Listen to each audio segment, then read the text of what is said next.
గోంగూర పచ్చడి చేస్తుందండి. అడుగునుండే పచ్చిమిరకాయలు సన్నగా తరిగాము. పచ్చడికి మిక్సీలో వేయను, ఉప్పు గుజ్జుతో మెనిపి తాలింపేస్తా.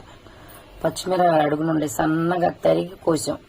అదిగోండి పచ్చిమిరకాయలు పైకి వచ్చి చూడండి, సన్నగా తరిగే పచ్చడి కోసం. కాయలు ఎత్తే నలగవేమని ఇలా పచ్చడికి అనమాట. ఇది గోంగూర పచ్చడి. ఇంట్లో కాసిన గోంగూర అండి. మా ఫ్రెండ్ వాళ్ళు ఇచ్చారు గోంగూర. లక్కలాగా అయిపోయింది చూడు. పచ్చిమిరకాయల కన్నా ముందు గోంగూర ఫాస్ట్ ఉడికిపోయింది. గోంగూర చూడండి ఎలా ఎలా మెత్తగా మ్యాష్ అయిపోయింది.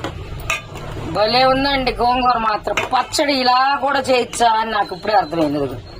మెత్తగా అయిపోయింది. కొంచెం పప్పు గుద్దేసి చక్క చదరాకడితే అయిపోయింది. తాలింపేట ఉల్లిపాయలు వేసేసి నెక్స్ట్ పప్పు గుత్తి పెట్టి ఇలా ఇలా ఇలా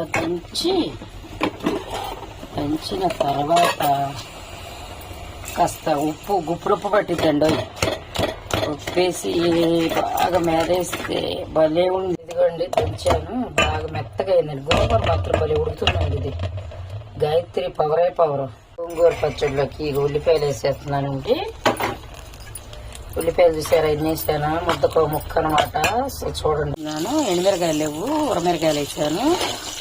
ఊరమిరకాయలు వేస్తే చక్కగా నంచుకొని తినొచ్చండి. అందుకే ఊరమిరకాయలు వేస్తున్నాను నేను దాంట్లో. తర్వాత కొంచెం ఇంగువ, కొద్దిగా పసుపు వేస్తున్నాను.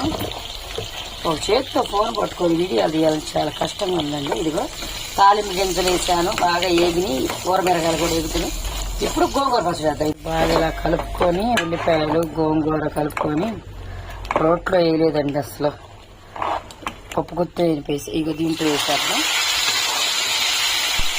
భలే ఉండిద్దండి పచ్చడి. గోంగూర పచ్చడి ఇష్టం లేని వాళ్ళు ఎవరైనా ఉన్నారండి. సరే, గోంగూర పచ్చడి, గుమగుమలాడే గోంగూర పచ్చడి రెడీ. నిన్న కూడా నిన్ను తలుచుకున్నాను. మా అక్కాయ వచ్చిందండి. నన్ను చూస్తానుకో. ఓకేనా?